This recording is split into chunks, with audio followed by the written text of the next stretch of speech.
Bonjour à tous et à toutes. Je vais vous parler d'un sujet qui est interpellant.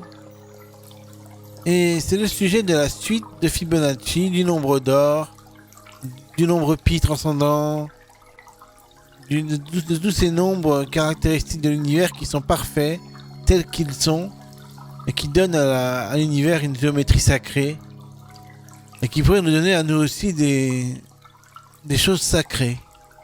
Par exemple, si on arrivait à faire battre le cardio à une fréquence particulière qui obéirait à la nature sacrée des choses, nous pourrions avoir un super cœur.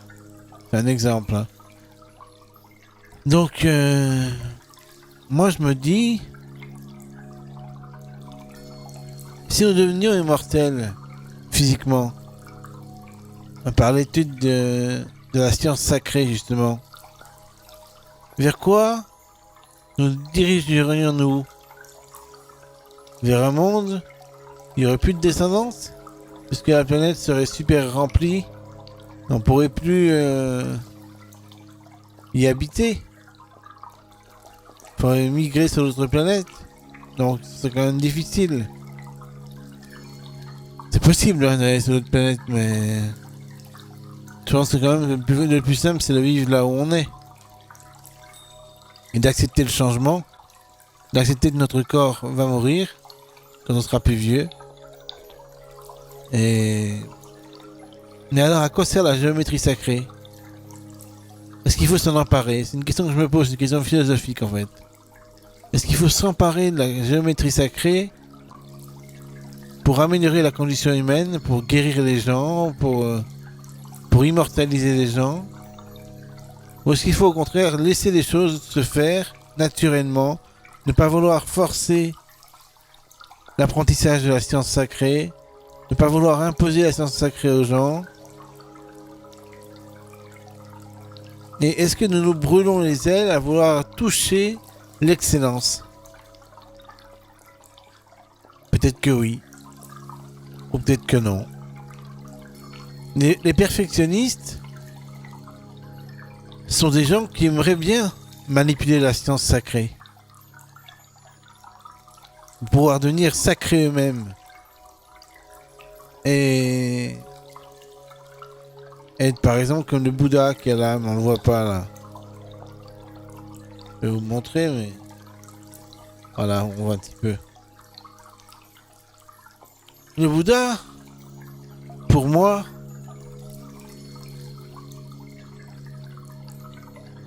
est une personne incroyable, mais est-elle sacrée comme tout le monde en fin de compte? Nous sommes tous sacrés. En fin de compte, nous obéissons tous à des règles sacrées. Donc pourquoi vouloir transformer notre forme pour atteindre un modèle sacré alors que nous obéissons déjà à un modèle sacré? Voilà la philosophie que je voulais pratiquer dans cette vidéo. Peut paraître un peu inutile. C'est quand même une question incroyable.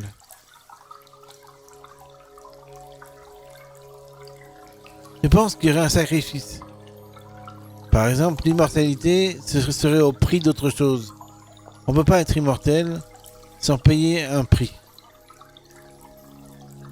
Voilà. Et si on veut payer le prix de l'immortalité, si ça se trouve, c'est justement la mortalité le prix. Peut-être qu'on perd notre âme, par exemple. Vous avez pensé à ça? Si on perd notre âme pour être immortel, ça sert plus à rien. C'était ça le problème de l'humanité, qui est perfectionniste et qui voudrait forcer les choses en faisant du transhumanisme. C'est-à-dire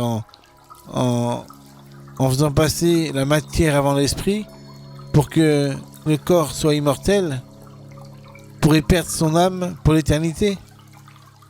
Où serait son âme? Ça fait peur tout ça.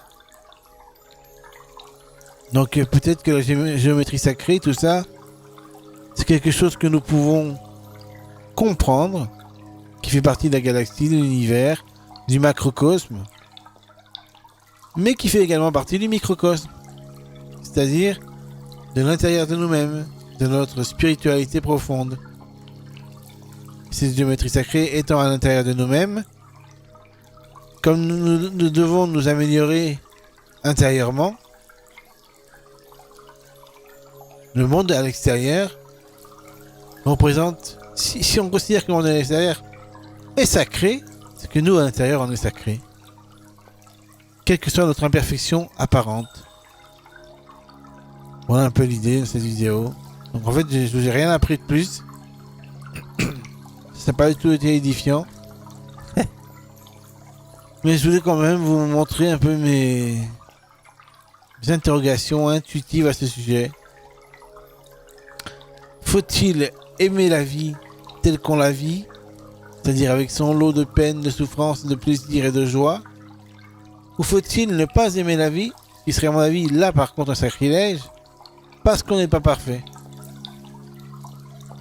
C'est une grande question. Vouloir atteindre la perfection n'est-il pas une forme d'imperfection de la conscience? Oui, je m'en gratte la tête là. Parce que vouloir être parfait, c'est au prix de l'imperfection de la conscience, de la perte de l'âme. C'est très important de se rendre compte que la perfection a un prix. Vous voyez par exemple cette caméra que j'ai achetée, elle vaut de l'argent. Elle est peut-être plus parfaite qu'une caméra moins parfaite. C'est la technologie qui peut devenir plus parfait, pas l'être humain. L'être humain peut devenir plus conscient. Et sa conscience n'est peut-être pas justement la démonstration de sa perfection intérieure, mais au contraire la démonstration d'un centrage, d'un équilibrage entre la perfection et l'imperfection. Voilà, bon, j'espère que cette vidéo vous aura édifié un petit peu ou éclairé d'une certaine façon.